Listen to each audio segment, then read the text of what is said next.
안녕하세요. 단주 한의원 원장 안영남입니다.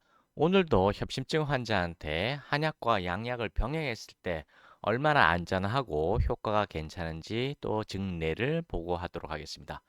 1939년생 여성이고요. 제주도 건입동에 거주하셨던 분입니다.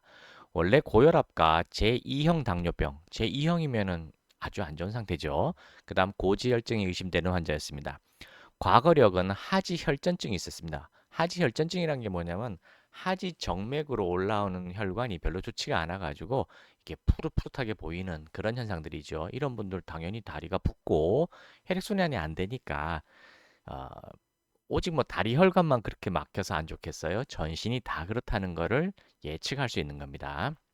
이분이 아스피린을 복용 중이었는데 위출혈이 발생하셨고 내시경으로 치료를 받고 계셨던 분이에요. 2000년부터 호흡곤란과 흉부 압박감이 시작되었고요. 그러나 처음이었기 때문에 협심증으로 인지를 못했다 하셨습니다. 2005년에 하지 혈전증으로 아스피린을 복용 시작했고요.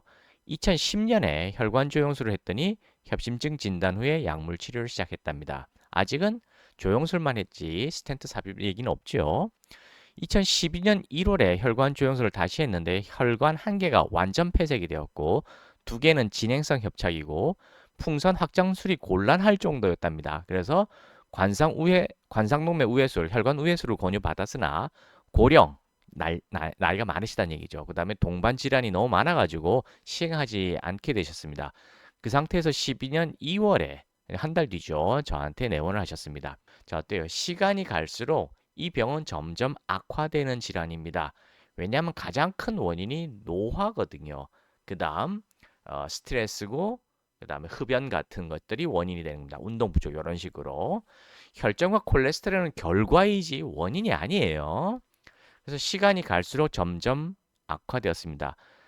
네, 이분이 제주도 모 대학병원에서 다 이렇게 진료를 받고 검사를 받고 하셨던 분이에요. 그래서 저한테 이제 의뢰가 되었는데 주 증상은 뭐냐? 노동 시에 조이는 듯, 짓누르는 듯 1분에서 5분 정도 지속되고 휴식 시에 완화된다. 전형적인 협심증이죠. 그다음 호흡곤란, 숨참, 사지저림, 이 사지저림 증상이 있을 정도면 이미 중증 중에 아주 중증입니다.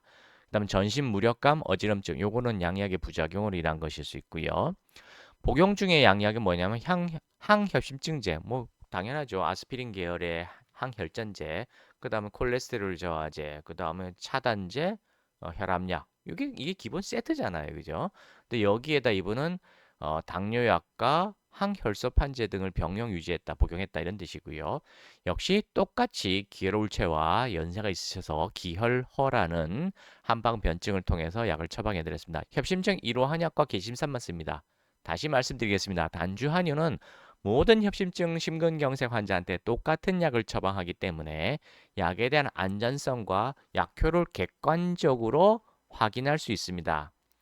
환자마다 처방이 다 달라지면 도대체 어느 약이 효과가 난지 아닌지 알 수가 없잖아요. 근데 저희는 항상 똑같은 약을 처방하기 때문에 똑같은 결과가 나타나고 똑같은 예후를 예측하면서 치료합니다.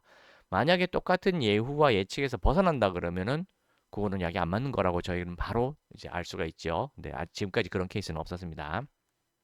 자, 2012년 2월부터 5월 24일까지 3개월 치료하셨죠. 12일 간격으로 처방을 했습니다. 지속적으로 처방한 겁니다. 복용했더니 한 달 만에 흉통과 호흡곤란이 의미 있게 줄어들었고 약 두 달 정도 되니까 일상생활이 가능하고 가벼운 운동도 가능하고 동반 증상, 그러니까 팔다리 저리고 어지럽고 무기력한 증상들이 다 호전되었다 되어 있습니다. 그다음 과로할 때 너무 많이 했을 때는 경미한 증상이 잔존한다 얘기하셨고요. 치료 제일 중요한 거 약효는 그래 좋다고 쳐. 안전성은 어떠냐? 이게 제일 중요한 거잖아요. 여러분들이 가장 두려운 게 바로 부작용 날까봐 양약하고 한약하고 충돌했을 때 부작용 날까봐 이게 제일 걱정이시지 않습니까? 치료 기간 중에 부작용은 없었습니다. 걱정하지 마십시오. 그래서 치료를 종결하셨고요. 추적해서 봤는데 2022년, 그러니까 10년이 지났죠. 10년이 지났는데 노환 및 다양한 복합 질환으로 사망하셨다고 합니다. 사망 시까지 협심증 관련 증상이 악화되었다는 보고는 없었습니다. 너무너무 뛰어난 결과죠. 거기다가 더 중요한 건 부작용이 없었다는 겁니다. 양약하고 한약을 같이 쓰신 거예요. 시술이 불가했던 고위험 협심증 환자. 그러니까 병원 측 입장에서는 이제는 해줄 게 없으니까 그냥 퇴원하시라 한 겁니다. 그냥 이런 표현이 죄송하지만 그냥 돌아가실 수밖에 없다 이런 뜻이거든요.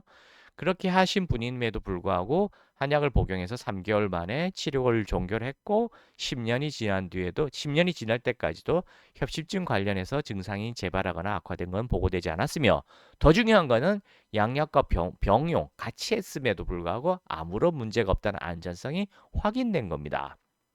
자, 이처럼 나이가 너무 많으셔서 병원 측에서 손대기 어려워하는 경우에 그냥 포기하지 마시고 두려워하지 마시고 한약과 같이 병행하시기 바랍니다. 이게 결론입니다. 지금 나이가 많으시다는 이유 하나만으로 병원에서 어쩔 수가 없어서 퇴원 당하시는 분들이 많아요.